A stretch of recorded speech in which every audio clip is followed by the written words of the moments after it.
Good morning, everyone. My name is MightyStream. I'm going to do your December the 4th, just for today, in a meditation. Hope you're doing well today. Excited to be with you. The title of the meditation for today is God's Will, Not Ours. We know that if we pray for God's will, we will receive what is best for us, regardless of what we think. Now, that comes from the basic text, page 46. By the time we came to NA, our inner voices had become unreliable and self-destructive. Addiction had warped our desires, our interests, our sense of what was best for us. That's why it's been so important in recovery to develop our belief in a power greater than ourselves, something that could provide saner, more reliable guidance than our own. We've begun learning how to rely on this power's care and to trust the inner direction it provides for us. As with all learning processes, it takes practice to pray only for knowledge of God's will for us and the power to carry that out. The selfish, ego-driven attitudes we developed in our addiction are not cast off overnight. Those attitudes may affect the way we pray. We may even find ourselves praying something like, relieve me of this character defect so I can look good. The more straightforward we are about our own ideals and desires, the easier it will be to distinguish between our own will and our higher power's will. Just for your information, God, we might pray, here's what I want in this situation. Nonetheless, I ask that your will, not mine, be done.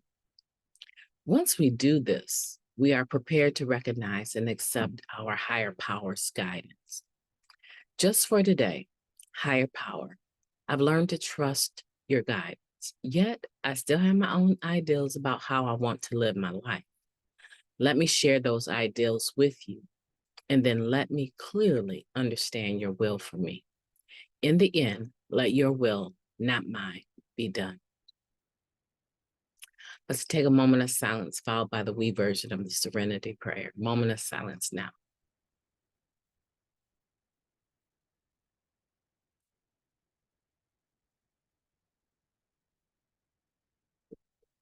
God, grant us the serenity to accept the things we cannot change, the courage to change the things that we can, and the wisdom to know the difference. Just for today, please and thank you. I might have changed from first person to second person. I'm not quite sure, but you know what I mean, right? We're in this together. So let me just say, if I take pauses, it's because my throat is killing me and I'm sipping something really warm to try to get through the meditation. So if it seems like I've paused too long, just bear with me, okay?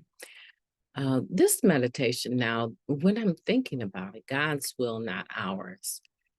I love the gist of it, right? We're human beings. We have our own ideals about how things should go. We have our own dreams, our visions, our ambitions, right? We have all of that. And still in the 11th step, we're learning how to ask for the knowledge of God's will for us and the power to carry that out, right? We pray only for knowledge of God's will for us, right? It's hard to pray only for the knowledge of God's will for us. That's where we trip ourselves up sometimes, because just like when I'm doing the serenity prayer, God grant me the serenity, right? To accept the things I cannot change, right? The courage to change the things we can. I can switch, right? From first person to second person. I can even go to third person if I want to, right? I could switch, and it doesn't have anything to do with my heart or how I'm actually feeling, right? That is like a faulty cognition, right? Faulty thinking. It has absolutely nothing to do with what's in my heart, right? You ever heard someone say, if I've offended anyone, attribute it to my mind and not my heart, right? So there can be that dissonance sometimes between what we know we're trying to do and what we end up doing. Okay. So the beautiful part about having a God of your own understanding that's greater than you, right? Where you're not your God, right? The beautiful part of that is that God, that higher power is caring for you, loving you, guiding you, and wants what's best for you. You can call it your higher thinking, your higher power. You can call it anything that you want. I actually feel that it's irrelevant what you call it, but also what you acknowledge it to be could put some limits on what you can expect from it. Okay. So as I go into asking for the knowledge of God's will for me and the power to carry that out, I still have the absolute right as a human being to make my own desires known. I would argue that I don't need to do that because the God of my understanding knows all of that, right? But it's something about hearing myself verbalize what it is I'm striving for that causes it to be more, I don't want to say realistic, but once I put it out there, it feels like there's the potential for it to come to pass more, right? It feels that way. So I don't want anyone to feel like, well, is it either or?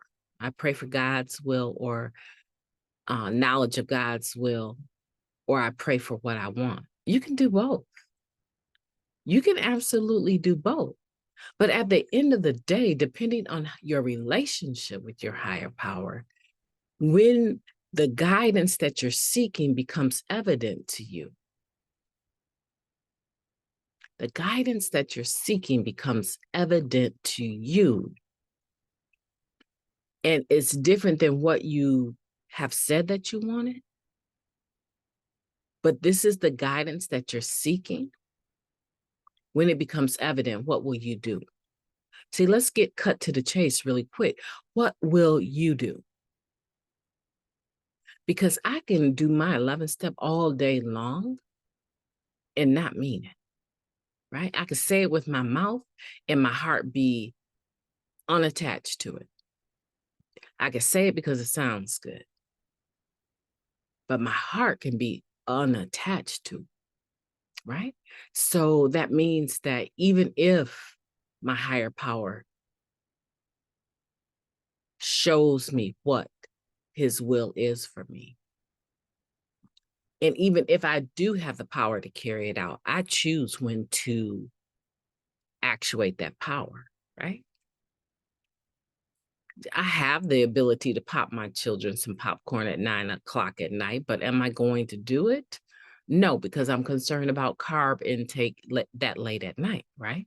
So no, I have the ability to do it, but am I going to? I have the power to carry that out, but am I going to? That's why we need to take this particular step. All of the steps that lead to it are serious, but we also need to go deeper into our understanding of the 11th step and figure out, do we still have character defects that are here?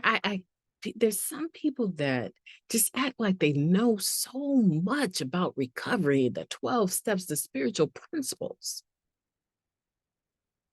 but they don't have the ability to remove themselves from messy situations. They're always in some mess. You know everything, but you're still caught up in mess in the fellowship. Your name is always closely attached to the mess and the chaos, the gossip, the fighting, and the arguing. Your name is on the top 3 names, but you know so much about the program. See? Do I still have character defects that instead of understanding that when situations come up, this is another opportunity for me to flow with the spiritual principles and not tap into the character defect and act out? After all, right? Supposedly, I've already asked God to remove these from me, the shortcomings, right? But I'm choosing to flow with the character defect and just say, yeah, I was in my disease. No, no, let's just stop. Let's just stop. You were just being yourself. It's not the disease now, because you've already identified these as character defects. You were just acting out because that's what felt more comfortable or safer for you, right? So what I'm saying is I can have an awareness of what God's will is, the knowledge, and I can have the power to carry it out. And I can choose not to pop that popcorn. I can still choose.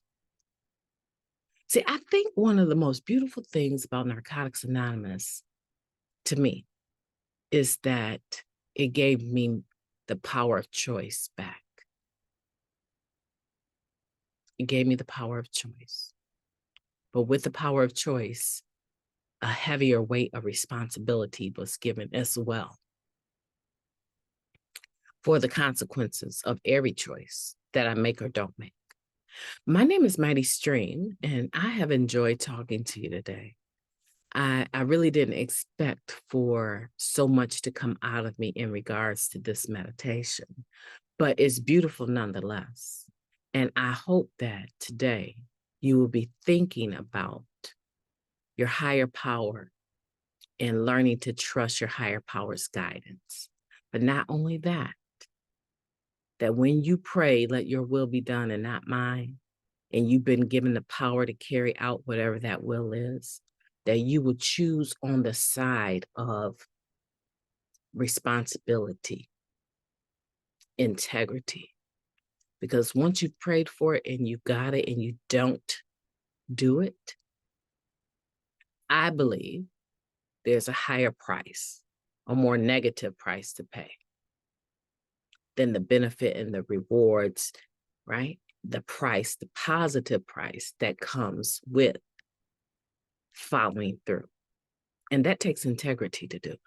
Have a beautiful day on purpose. I intend to talk to you tomorrow.